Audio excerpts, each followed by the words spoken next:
Assalamualaikum warahmatullahi wabarakatuh. Alhamdulillahirabbil alamin. Wassalatu wassalamu ala asyrafil anbiya'i wal mursalin sayyidina Muhammad wa ala alihi wa ashabihi ajmain. Amma ba'du.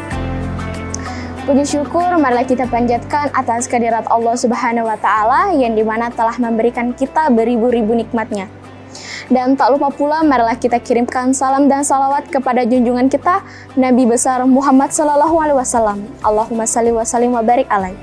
Nabi yang telah membawa kita dari alam gelap gulita menuju alam terang benderang seperti saat ini. Pada kesempatan kali ini saya akan menyampaikan sebuah kultum yang berjudul hal-hal yang dilarang ketika kita berpuasa. Kaum muslimin musliman rahimakumullah, adapun hal-hal yang dilarang ketika kita berpuasa adalah yang pertama adalah makan dan minum dengan sengaja. Jika dilakukan tanpa sengaja itu tidak akan membatalkan puasa. Terus yang kedua adalah melakukan hubungan suami istri di siang hari, berjima atau bersenggama. Terus yang ketiga adalah sengaja mengeluarkan air mani ke dalam keadaan terjaga onani, berciuman ataupun bersentuhan.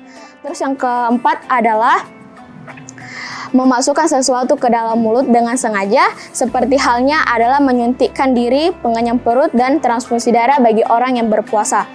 Terus yang kelima adalah memuntahkan makanan dengan sengaja. Dan yang terakhir adalah datanya masa haid dan masa nifas bagi wanita.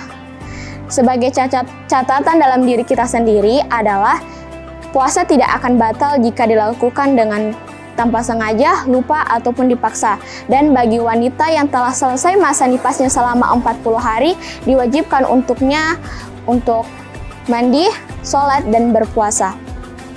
Dan adapun hal-hal yang dapat mengurangi pahala berpuasa, yang dimana dalam hadis Rasulullah Shallallahu Alaihi Wasallam bersabda, puasa adalah perisai, dan hendaknya bagi orang yang berpuasa tidak berkata kotor ataupun berbuat bodoh. Dan bagi orang yang mencelah orang yang berpuasa, hendaknya orang yang berpuasa tersebut berkata, sesungguhnya aku sedang berpuasa.